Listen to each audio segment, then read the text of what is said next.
final dude, man, that I'm gonna talk about, man. I'm gonna talk about my main man, Pots and Pans, Leroy Bucky Davis, man. Leroy Bucky Davis, man, he was a hell of a cat, man. And he was probably one of the best fighters I ever seen in my life. Now that's not to minimize Jeff Gann or Tut, because all of these guys were good in their own right. But Bucky was a cat, man, whose name had rung the loudest between the three of these dudes, man. Because Bucky was out there in Southwest Philly and he was making a name for himself.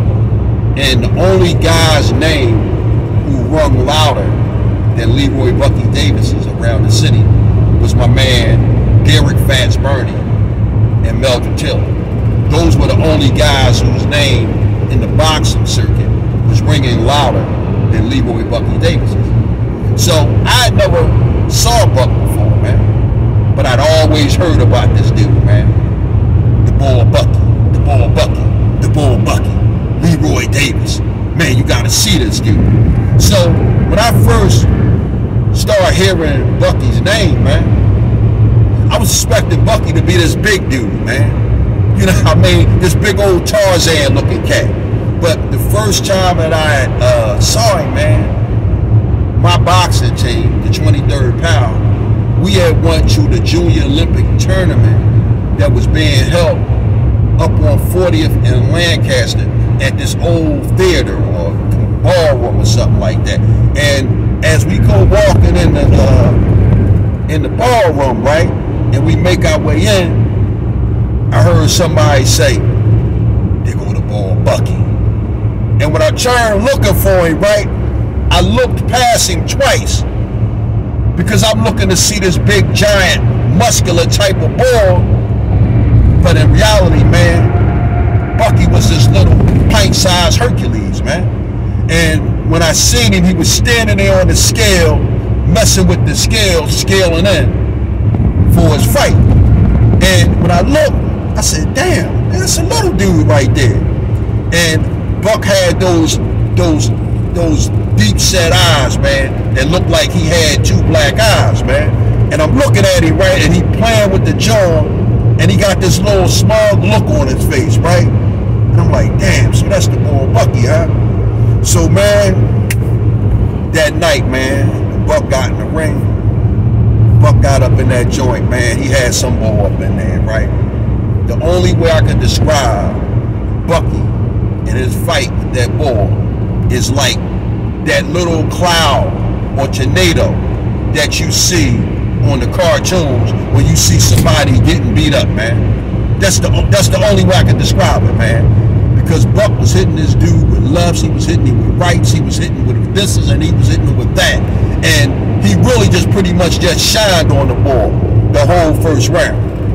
So when he goes back to his corner, right, he goes to sit down, and when he sits down, he crosses his leg, which his trainer quickly smacked down like, yo, man, stop showboating, man, and stop playing with this ball. So Buck got his instructions, right? And when he came out that last round, because it only won 2 rounds, right? Man, Buck came out like that tornado again, right? And what he did, man, right before he knocked the ball out, man, Buck stopped and done like this. And he posed.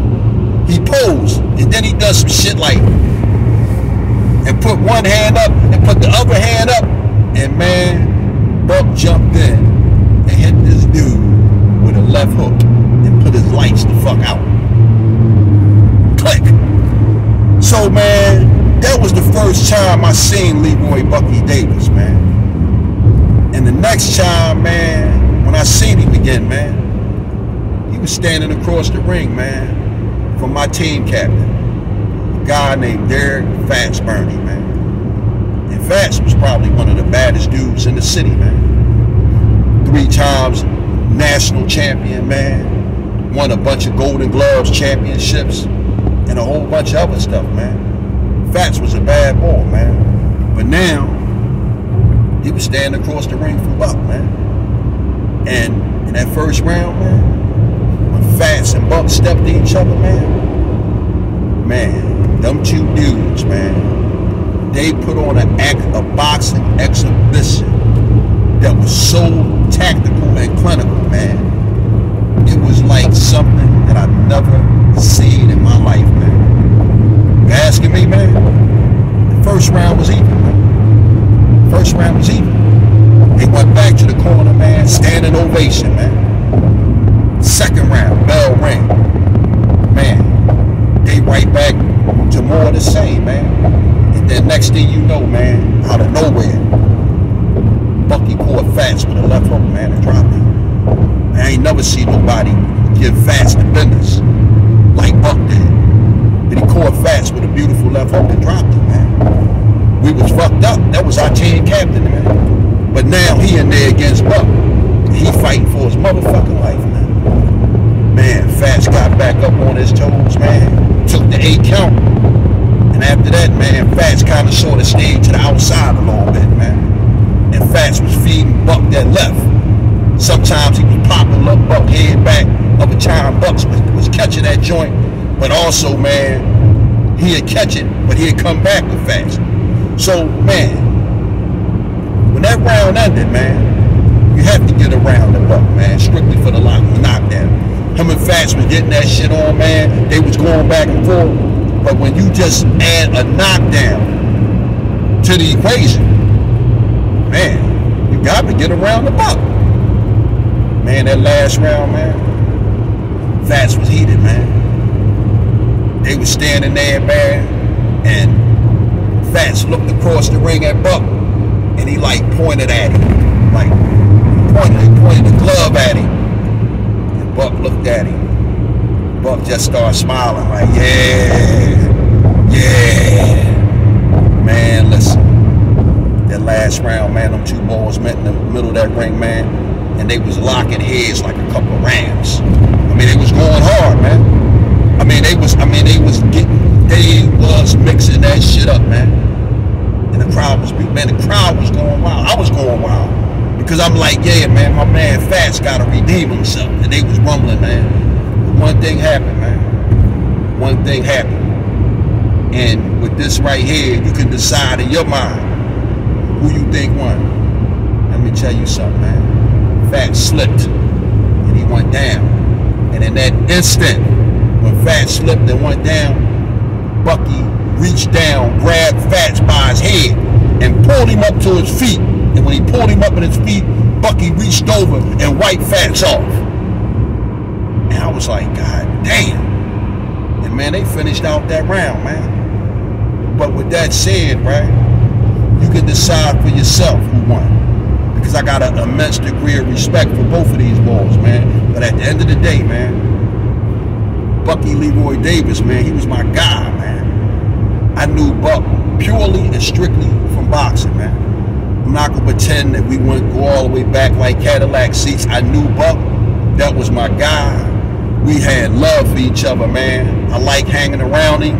I like talking to him, man. Because Buck, he was like, man, the embodiment of a guy with a Napoleonic complex.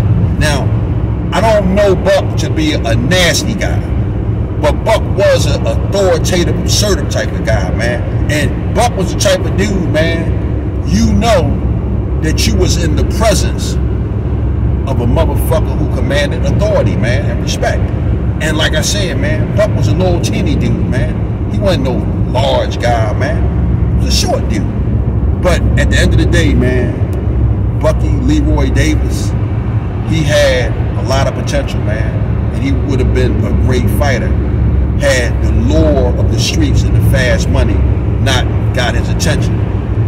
And that's the same thing, man, for Jeff Gant, Gregory King Tut, my friends, man, my fellow boxers, guys that I love, man, and guys that I sit here and give you an account of their life with nothing but pleasure, respect, and admiration for who they were and for what they stood for, man, during the time that I knew them. Now, the only sad part is, man, Buck and Gregory King Tut, man, and them dudes died before before they reached 25. And my man Jeff, man, because he was such a menace, he couldn't stay out here in these streets, man. So, man, I hope y'all enjoyed this, man. My main man, Philly Trenches, and Fly Guy, Ronnie Two Guns, man. These boys got me telling some war stories, man. That'll probably be the last war story you'll get out of me, man, because I didn't hang around them guys, man. You know, I know them, I was out there, I seen them, but to be honest with you, man, I stayed the hell away from them. And the only reason why I can sit here and talk about Jeff, Tut, and Leroy Bucky Davis, man, hey, man, I boxed with them dudes, man. So with that said, man, damn.